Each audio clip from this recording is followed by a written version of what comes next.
Je voulais un tout petit peu parler de la politique étrangère, vu qu'en France, les médias ne parlent pas suffisamment de façon objective. Donc, je vais vous donner un autre point de vue qui tout à fait va décrire la situation telle qu'elle, notamment en Russie. Tous ceux qui m'écoutent, j'en suis certaine que vous n'êtes pas naïfs. Et vous savez aussi que les médias russes ne parlent pas non plus de façon objective. Alors, je regarde plutôt les témoignages, les documentaires des blogueurs, des journalistes privés. Dans la description de cette vidéo, vous allez trouver des liens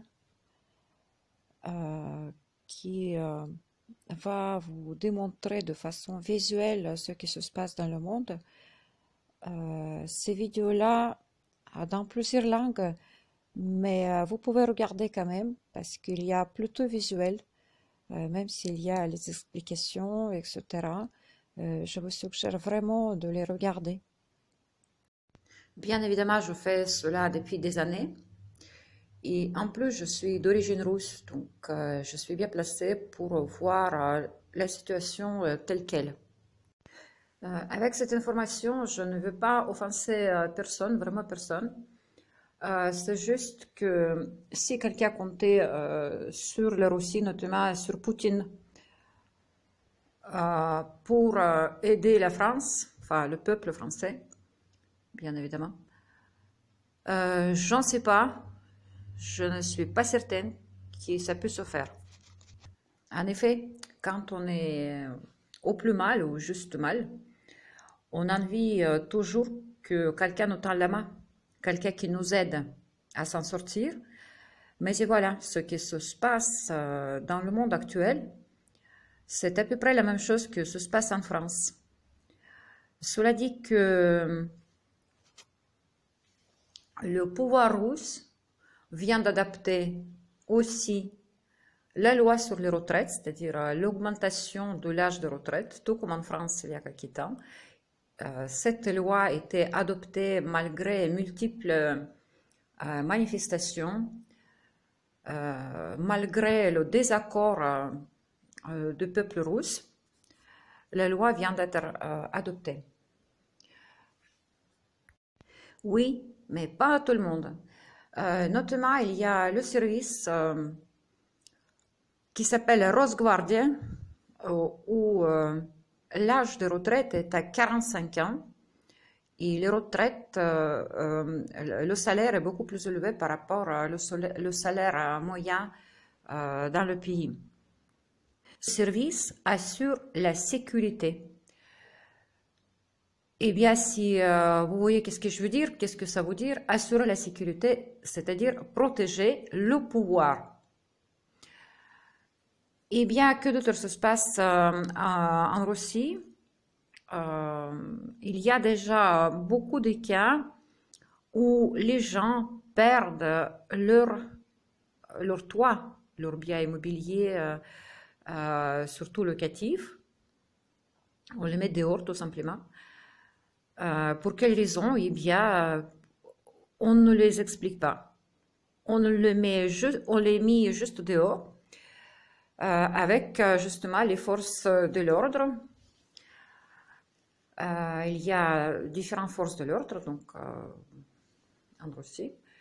Je ne sais pas vraiment vous expliquer, je pense personne ne pourra vraiment expliquer quel service sert à quoi, parce que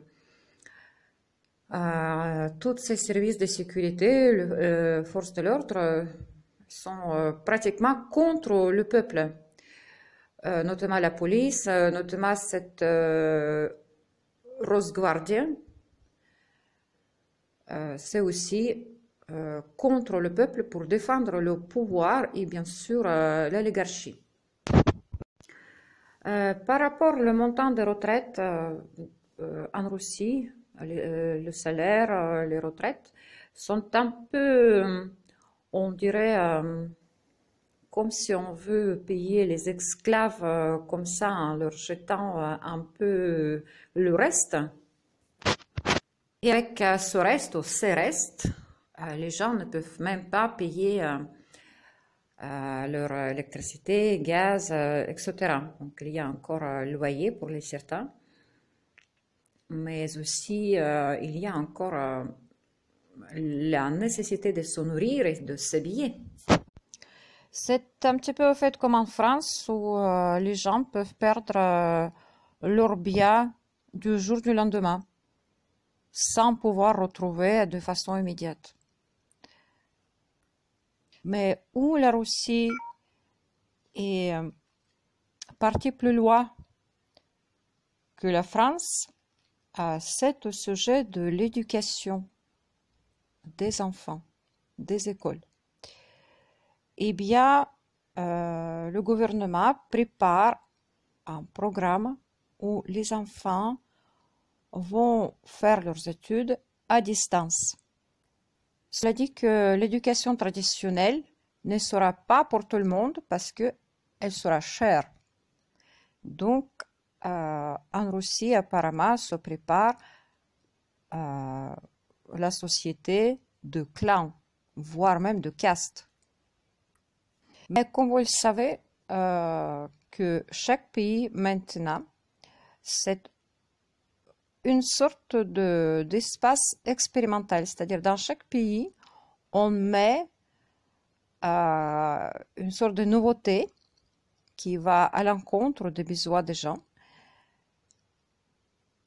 Et on regarde comment ça se passe dans un autre pays, autre chose. Je vais vous donner un exemple. Par exemple, en Suède, il y a son propre expérimentation. En France, c'est encore autre chose. Et en Russie, notamment, c'est avec l'éducation.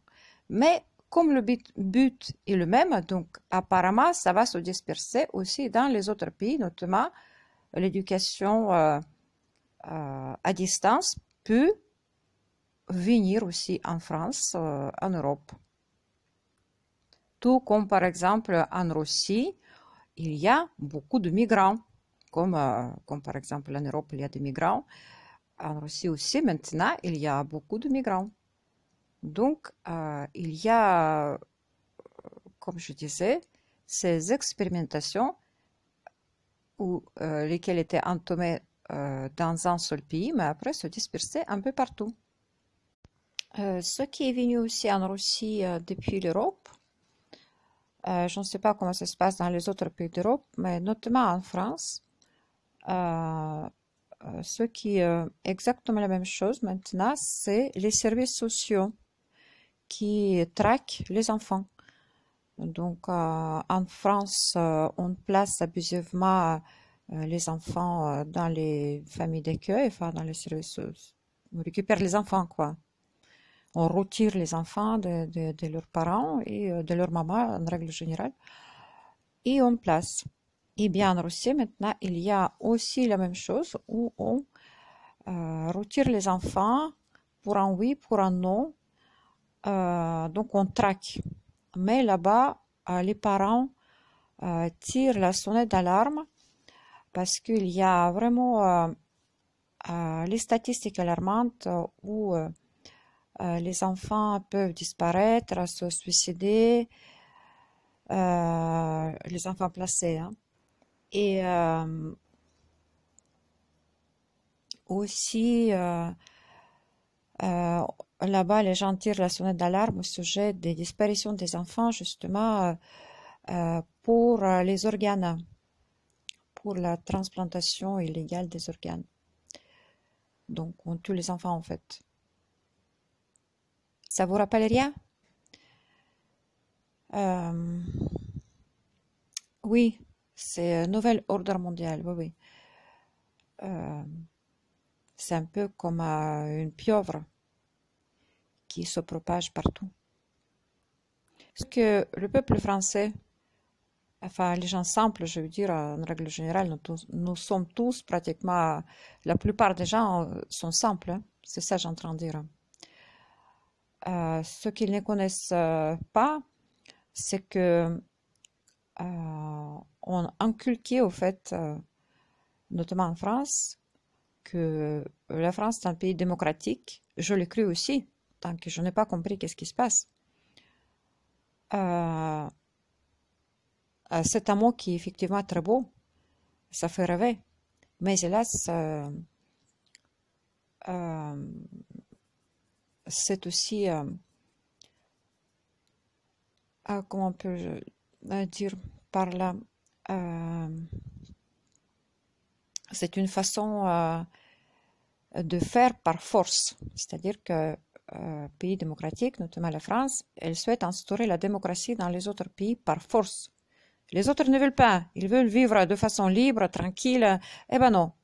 La France, elle souhaite, enfin, il y a d'autres pays qui le souhaitent que vraiment, dans les autres pays où il n'y a pas de démocratie, mais il faut que vraiment soit instaurée la démocratie. Eh bien, écoutez, en Russie, il y a maintenant la démocratie, il y a tout comme en France, les services sociaux, les migrants, le chômage, les gens qui perdent leur maison.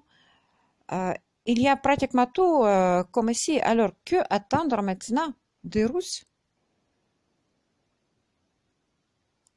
Du gouvernement, absolument rien, il faut attendre en tout cas. Hein. Absolument rien, mais des gens russes, que attendre? Ils sont aussi épuisés comme ici, les gens.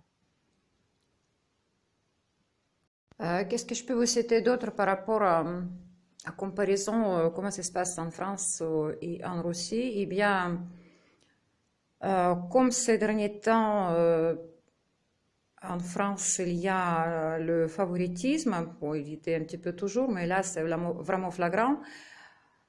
En Russie, ça existe aussi, bien évidemment. Et avec ce favoritisme en Russie, on dirait que le pouvoir russe, il cherche un petit peu où est la limite. Il y a des politiques qui lancent des phrases justement, peut-être pour vérifier la réaction des gens, du peuple russe. Comme par exemple, il y avait une phrase d'un politique qui s'appelle Greff, qui a dit qu'on ne doit jamais dire la vérité aux gens, sinon comment on va les contrôler.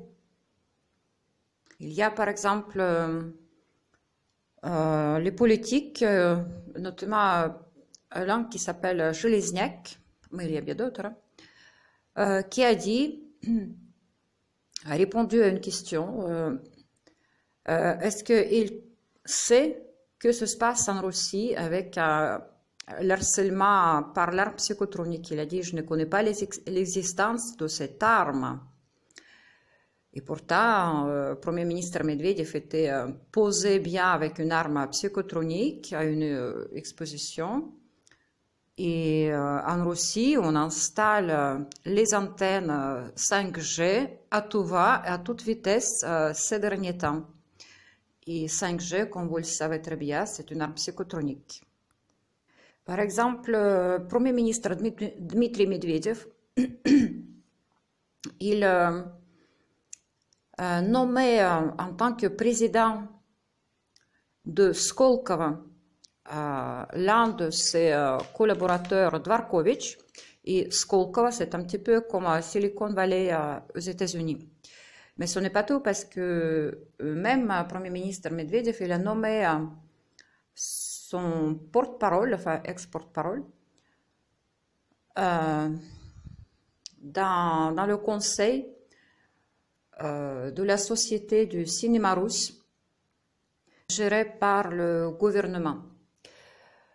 Cela dit que le cinéma qui va sortir et subventionné probablement va devenir une sorte de propagande, mais aussi de favoritisme. Et quant au Medvedev, justement, donc, il est pro-européen, comme nombreuses personnes politiques dans le gouvernement, enfin dans la politique tout court en Russie, notamment dans le gouvernement.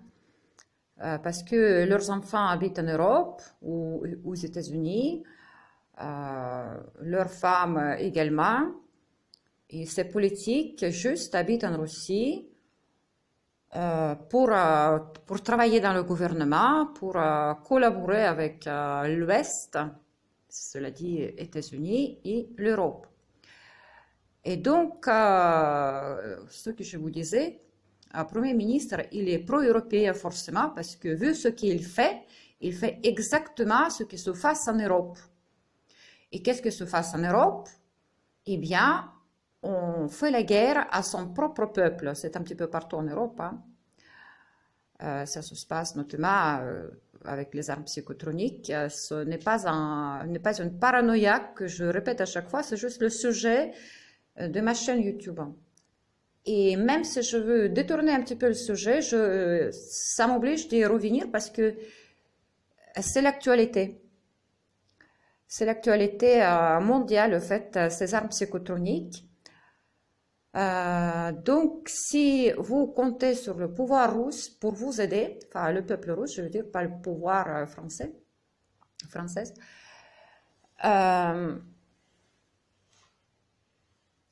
eh bien, quand en Russie quelqu'un est pro-européen, cela dit, il est pro-pouvoir, pas pro le peuple, mais pro-pouvoir.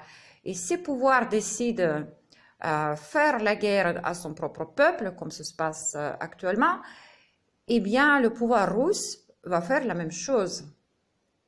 Autant à son propre peuple, ce qu'il est en train de faire, que au peuple des autres pays. Un peu dans tous les pays que j'ai pris connaissance de l'actualité de ces pays-là, ça se passe aussi à peu près la même chose. Cela dit, la police dans ces pays-là est très rigide.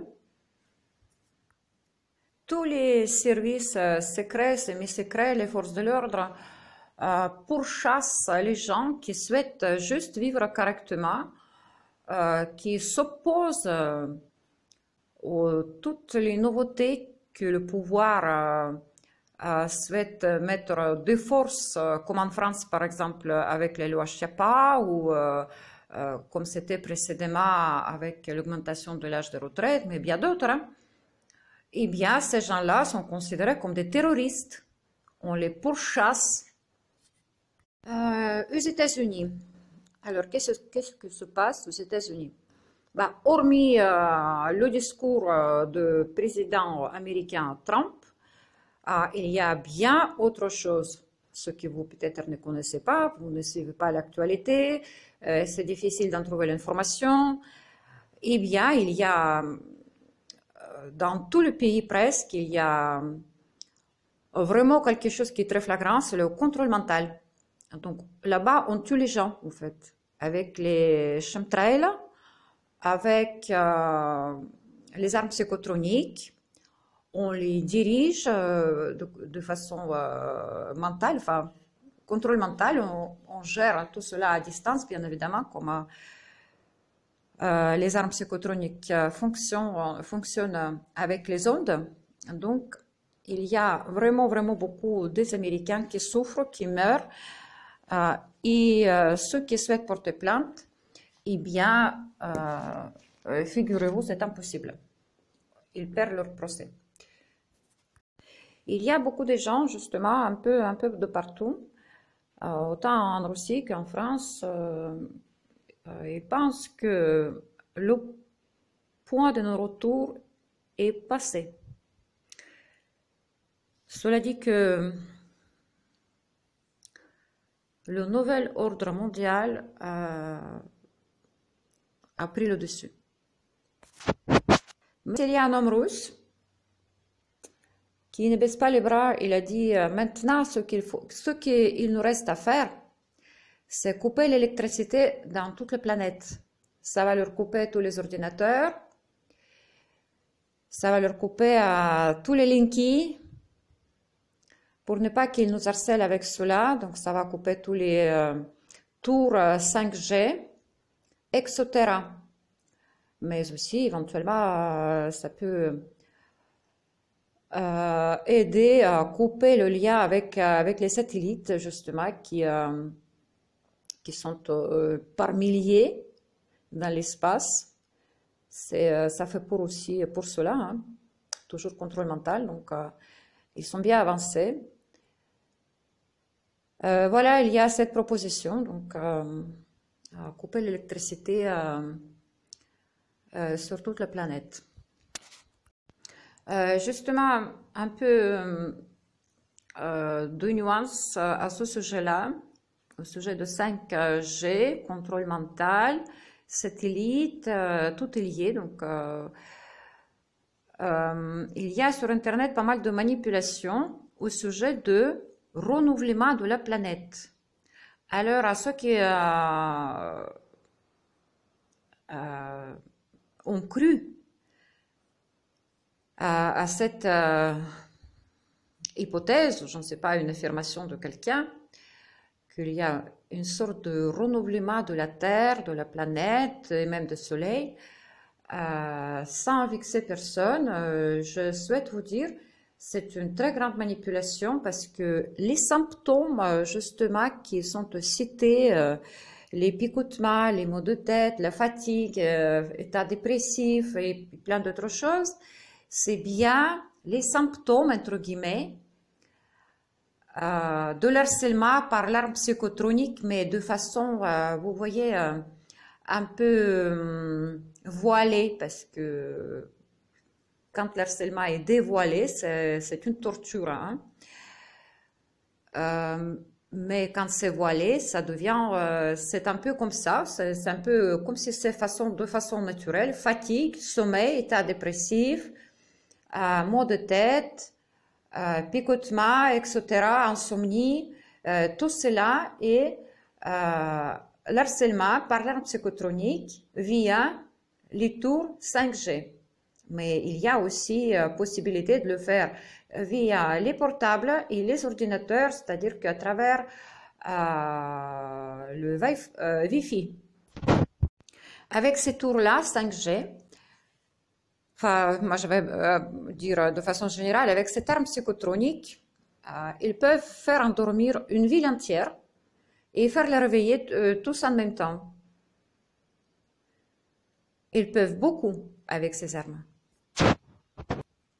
Mais ce qui est le plus intéressant dans cette histoire, enfin, quand je dis intéressant, c'est une façon de parler, que ça se passe en même temps sur toute la planète, parce que les pouvoirs, les gouvernements de chaque pays ont procédé à l'installation de ces tours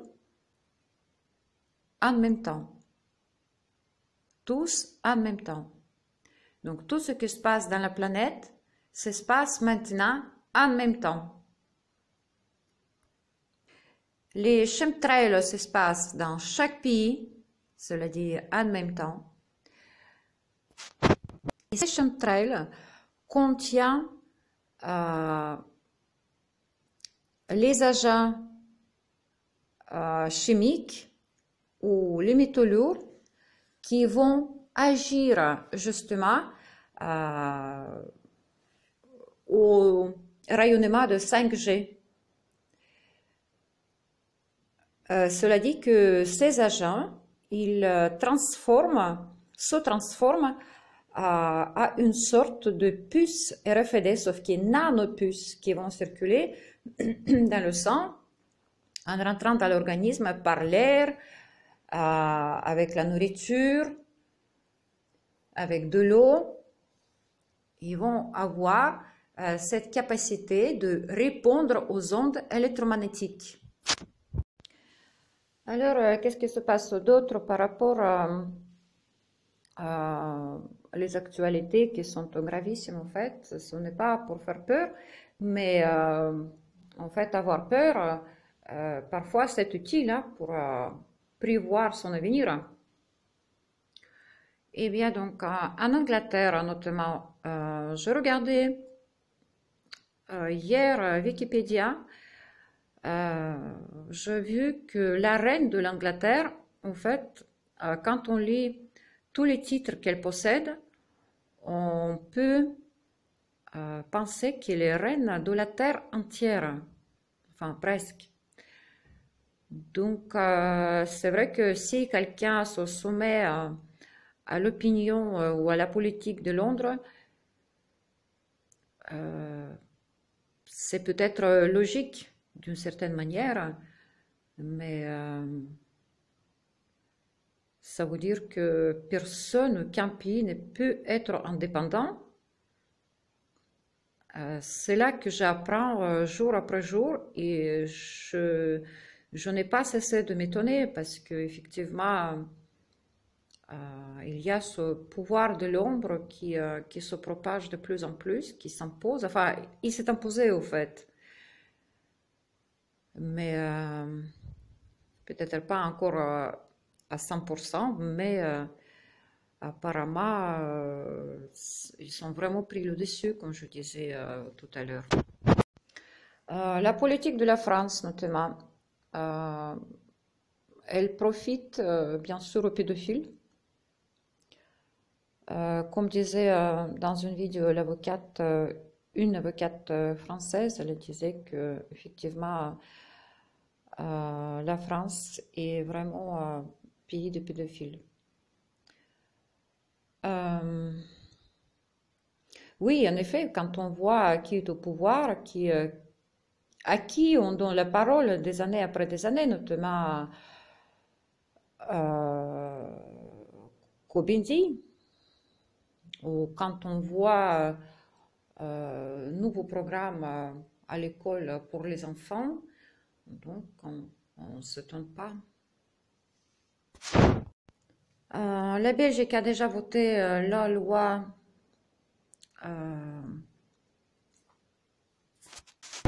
d'euthanasie. Il y a bien d'autres pays qui ont voté, mais j'ai lu sur la Belgique, donc je parle que de la Belgique. La France, je pense, se prépare pour cela et je vois qu'il y a déjà la propagande qui a commencé par rapport à l'euthanasie des personnes âgées, notamment. Il y a déjà des vidéos qui apparaissent, il y a les chaînes télé qui donnent la parole à ce sujet-là. Mais ça n'est toujours partie d'extermination des gens de la planète. Donc, voyez-vous, aussi Jacques Attali a dit qu'il faut euthanasier les gens à partir de 65 ans parce qu'ils ne servent plus à rien. Donc, on fait un petit peu exprès à causer quelques problèmes, les différends entre les âges, entre les races. Rien d'offensif, attention, hein, c'est parce que la question est grave. Donc, maintenant, si les jeunes ne vont pas s'opposer à cela, au sujet des personnes âgées notamment, parce que les personnes âgées, je pense que ne croient pas ou n'arrivent pas à se défendre. Donc, si les gens ne vont pas s'opposer, cela dit que c'est la même chose qui va les attendre plus tard. Enfin, s'ils vont survivre, hein, parce que nouvel ordre mondial ne plaisante pas et je ne sais pas combien de temps ils nous ont laissé, mais tout va dans le même sens, hein, extermination des gens de la planète. Quant encore à l'harcèlement par l'arme psychotronique, ça existe également en Italie, ça existe en Allemagne, enfin ça existe dans tous les pays. Peut-être il y a un seul pays ou deux éventuellement où ça ne se fasse pas. Ça, je ne connais pas. Mais sinon, ça se passe dans chaque pays. Je me demande pourquoi le pouvoir dans chaque pays n'a pas peur de faire ce qu'il fait, ce qui se passe actuellement, c'est-à-dire qu'il y a vraiment un vrai dénigrement des peuples, des populations dans chaque pays. Eh bien, je m'en doute si déjà ce 5G ne met pas en route de façon aussi secrète, où tous les gens sont déjà plus ou moins manipulés mentalement. Cela dit qu'il ne laisse pas les gens de se réveiller, se relever, de se révolter contre l'injustice, je considère totale.